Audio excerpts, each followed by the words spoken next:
Hello everyone. Today I want to talk about the bike Specialized Levo SL. With its compact motor and a slim, fully integrated 320 watt-hours battery hiding in the downtube, the Levo SL has a very harmonious design and balanced proportions. At first glance, it could be mistaken for its analog counterpart, the Specialized Stumpjumper.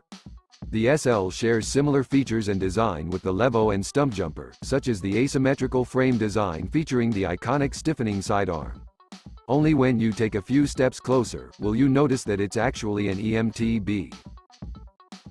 Like the Levo, the SL features 29 inches wheels and 150 millimeters of travel, both front and rear.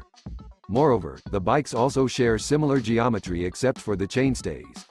As the SL 1.1 motor is significantly smaller than the 2.1 drive of the Levo, Specialized S engineers were able to achieve the same chainstay length as the Stumpjumper on the new Levo SL.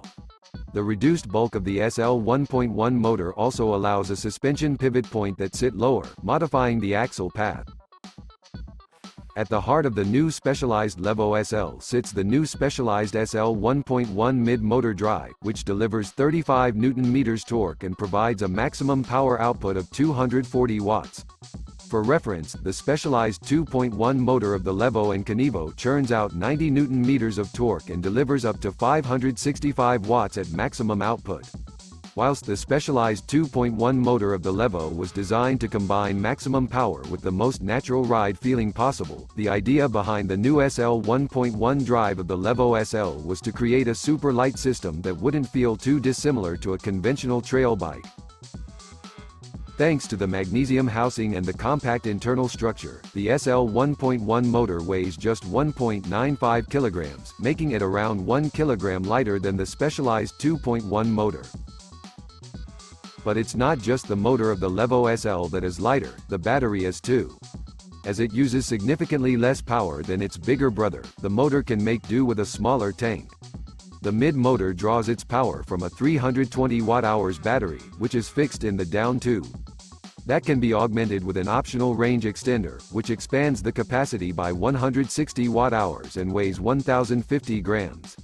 The compact range extender fits into the bottle cage and is connected via a cable to the charging socket of the Levo SL, located at the base of the seat tube.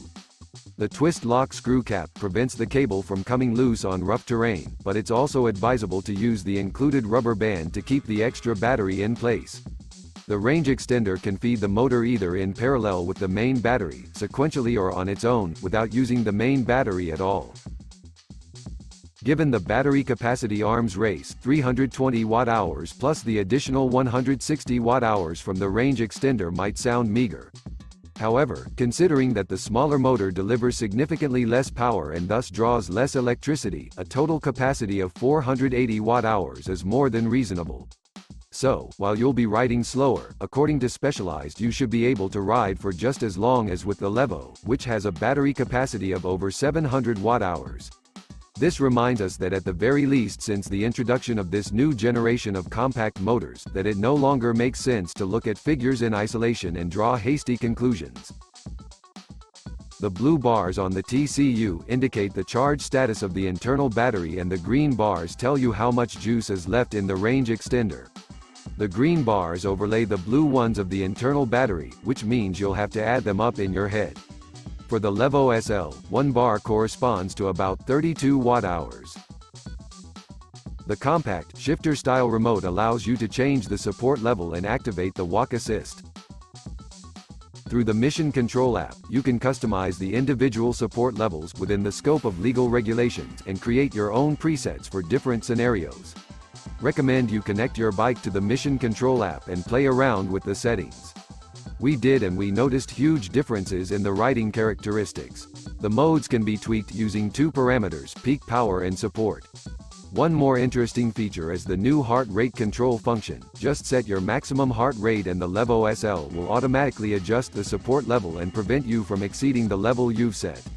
This can be a very important feature for controlled training and for riders with health issues or serious heart conditions. Most of the components fitted to the S-Works Levo SL are perfectly suited to trail use. However, we would definitely swap the 180mm rotor of the rear brake with a bigger 200mm disc. On long descents and demanding terrain, more powerful, but also heavier, SRAM code brakes would be more appropriate than the SRAM G2 model fitted. Of course, we understand that Specialized wanted to differentiate the Levo SL from thoroughbred downhill machines like the Kenevo, amongst other reasons, also to save some weight. Still, the Levo SL would look great with a Fox 36 fork and a more powerful rear shock with a piggyback reservoir, even if they are slightly heavier than the standard Fox 34 fork and Fox Float DPS factory damper. The latter got very hot during our test runs in South Africa, some of which were quite long. Interesting fact, the Levo SL's motorless antagonist, the Specialized Stumpjumper, features the suspension combo we would have loved to see on the Levo SL, a Fox 36 fork and Float DPX2 factory shock. What is the range of the Specialized Levo SL? This is perhaps one of the hottest questions regarding Specialized's youngest progeny. If you're familiar with the complex world of EMTB technologies, you also know that it's impossible to come up with absolute numbers about the range of an EMTB. There are simply too many factors that influence it. In a time where brands are constantly trying to outsmart the competition with more powerful motors and bigger batteries, Specialized take a different approach and show us what we really need to experience maximum trail fun. The Specialized Levo SL looks like a mountain bike, rides like one, in many ways even better, and offers a smart and unique ecosystem made up of excellent motor performance, a thoughtful battery concept and modular range extender, as well as great integration, customization options and app connectivity.